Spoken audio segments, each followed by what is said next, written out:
Hi everyone, thanks for joining us today for our Small Habits for Better Health webinar. We're really excited to share some helpful, practical advice and strategies that you can use. So I'll start kicking things off with some quick introductions. I'm Chef Lisa with Zipongo, and I work in culinary development for our company. And for those of you who aren't familiar with Zipongo, we're a digital nutrition platform whose goal is to make eating well simple. And everyone listening today has access to all of our tools through your employer. Joining me as our featured speaker is Elle Penner, a registered dietitian and mom to 2 toddlers who's seen the positive impact small habits can have on people's diet. And as we go through the topics today, please feel free to share any questions via the chat feature, and we'll answer as many as we can during the Q&A section at the end. With that, I'm going to hand things over to you, Elle.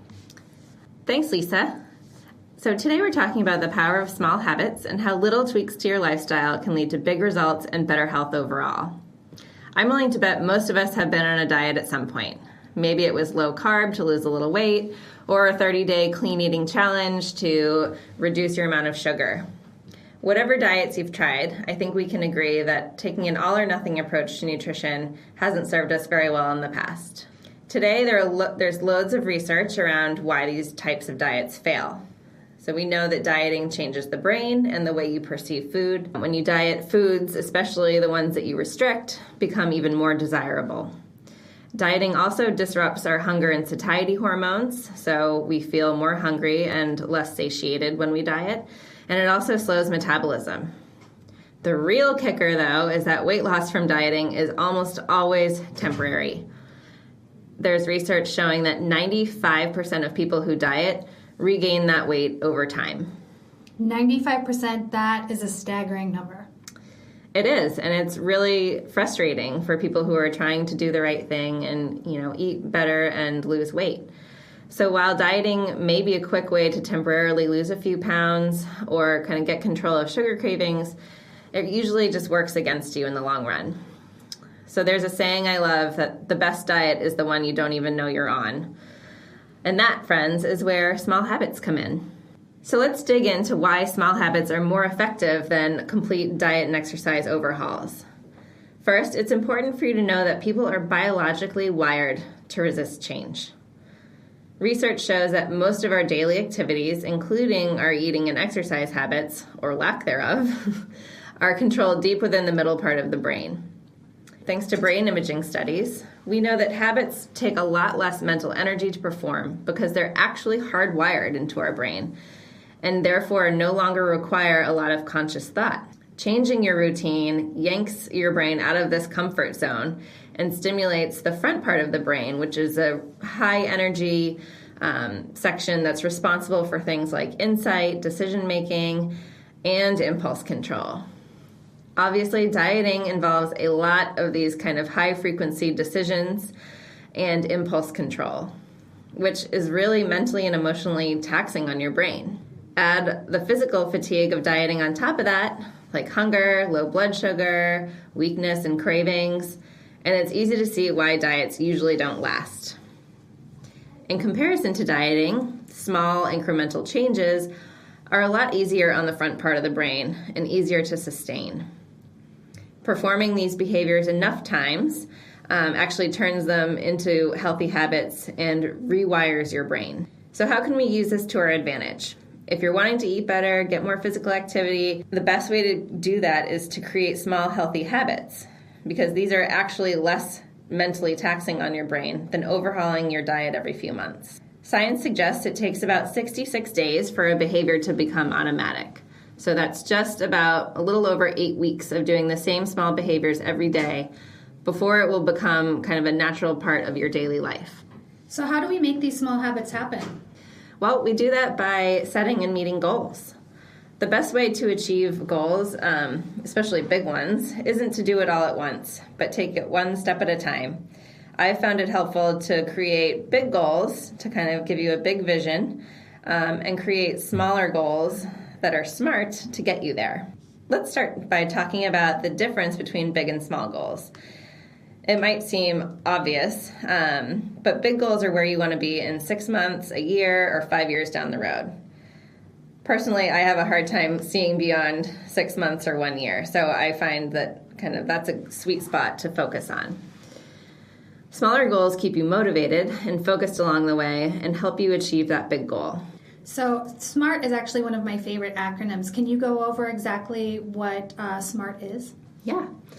So SMART goals are clear and detailed. So this makes the goal easier to measure and to make progress towards. SMART goals are more effective and easier to achieve than broad general goals. I think it makes sense to kind of go over an example to show you the difference between UNSMART and SMART goals. So SMART goals are specific. They're clearly defined, who, what, where, when. As much detail that you can include is great. SMART goals are measurable, which means you can measure progress. It's clear-cut whether or not you achieved that goal. SMART goals are achievable.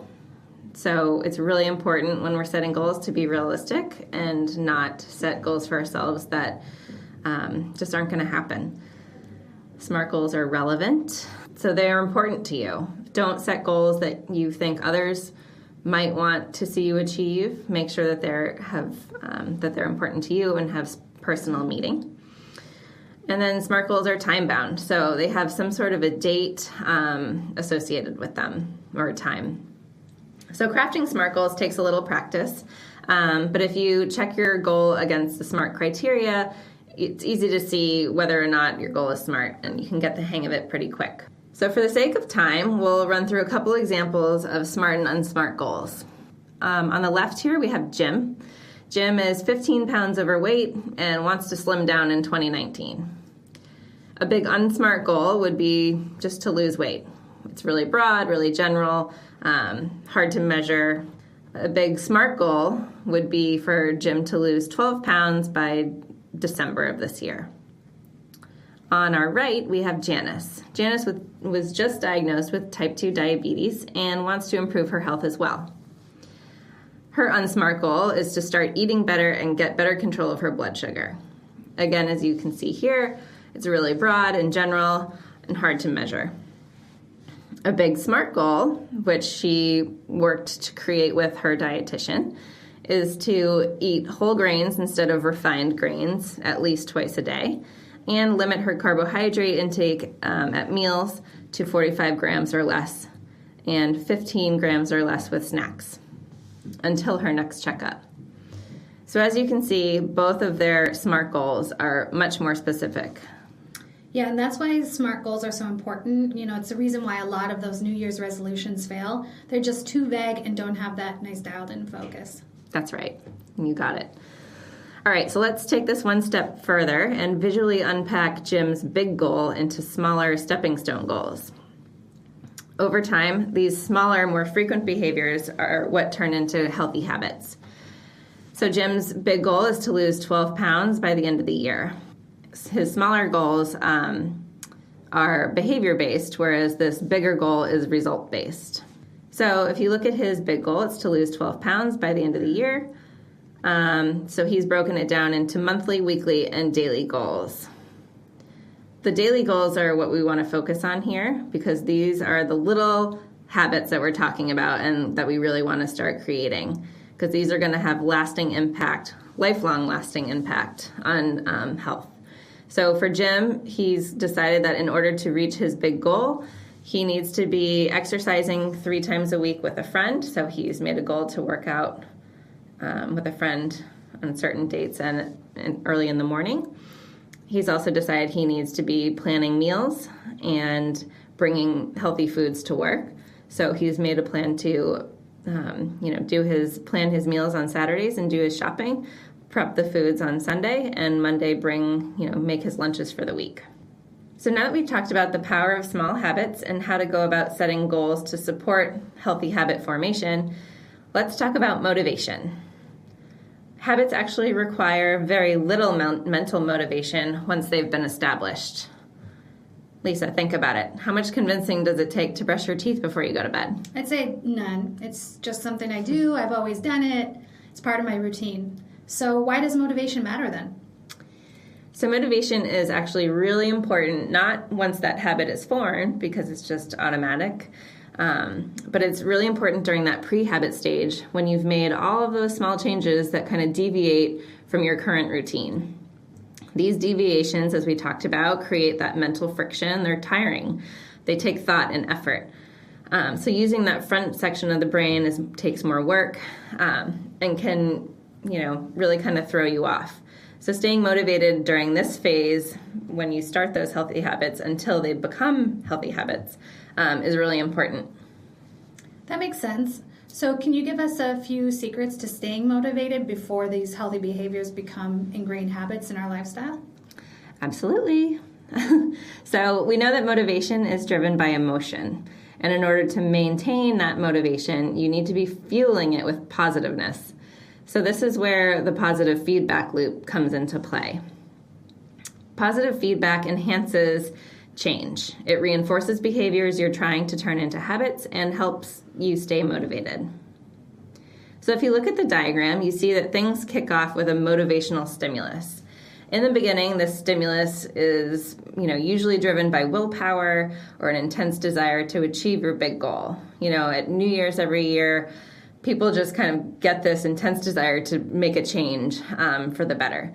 So that's kind of what we're talking about as a motivating stimulus in the beginning. Over time, though, as you know, this fades. And when it does, motivation is more likely to either wane, or you need to kind of look for smaller wins and successes to kind of drive that positive feedback loop. The motivational stimulus drives change, which for our purposes is a new healthy behavior, and leads to success. Positive feedback is a powerful motivator that can be used to sustain that motivation once that initial burst of willpower wears off. Yeah, like mid to end of January, where we're at right now. Yep. So positive feedback is unique for everyone. So what brings you pleasure or, feels like a reward for you might be different for me. So it's kind of, you got to think about what motivates you and what positive feedback you respond to. So some people really enjoy social reinforcement. So maybe engaging in social media, posting a picture on Instagram of your healthy meals prep for the week, and just kind of enjoying the likes and comments from that. Camaraderie is another source of powerful positive feedback. So just enlisting a friend or a buddy to kind of go in on this healthy behavior with you, to meal prep or to meet you for a workout. Physical rewards are also really motivating. Maybe that's a new workout gear after sticking to your exercise regimen for a month, or even get a manicure at the end of the week. If you stuck to your healthy eating plan. And it sounds simple, but oftentimes just visualizing and acknowledging your accomplishments can be a really effective motivator. For me, I love a to-do list. I think a lot of people do, and I think that they're a great way to visualize what you've accomplished to create your healthy habits and fuel that motivation and keeps you going. So I know we covered a lot today, and really I only scratched the surface, but just want to give you a quick summary of today's takeaways. So first and foremost, work with your biology rather than against it. Know that we are biologically wired to resist change and that big changes are a lot of work. So it's best if you want to start creating small, healthy habits to create these really small micro behaviors and just focus on a couple at a time. So for goals, goal setting is really important, kind of gives you a visualization of where you want to be. So big goals are where you want to be in the future, and small goals are the stepping stones to get you there. All goals, both big and small, need to be SMART. So make sure they're specific, measurable, achievable, relevant, and timely. And lastly, about motivation. So positive feedback is really personal, but it's really important to maintain that motivation as you're creating healthy habits. So find what motivates you and what makes you tick. I mentioned before, I love a to-do list and the accountability of a workout buddy. So for me, I try and make sure that those things are in place at all times to keep me motivated. Awesome. Thanks, Elle. And just as a reminder to everybody, Elle will be hanging around to answer any questions you might have. Just submit them using the chat feature on GoToWebinar. And in the meantime, while we're waiting for questions to roll in, I'd love to share some of the tools Zipongo offers to help make it easy to turn many of these healthy behaviors into habits. So first, we have a huge library of healthy recipes that can be filtered by your dietary preferences and restrictions. Say you don't like gluten or you have an intolerance to something else, you can filter those out. And there's tons of options to choose from, including categories like 30 minutes or less, make-ahead dishes, freezer-friendly, and 7 or fewer ingredients. So once you pick the meals you like, we take the work out of the meal planning process with custom meal plans. You can just take a few minutes to tell us about your food preferences, and we'll generate a meal plan that's perfectly yours. See something you don't like or takes longer than you have available to cook that week, you can hit the swap icon and we will automatically pick an alternative meal for you. So once you have that meal plan, or even if you just found a few recipes that look good, you can add them all to one single grocery list. Then the list can be shared with others in your family to help shop, or you can send it over to Instacart for quick deliveries to your house.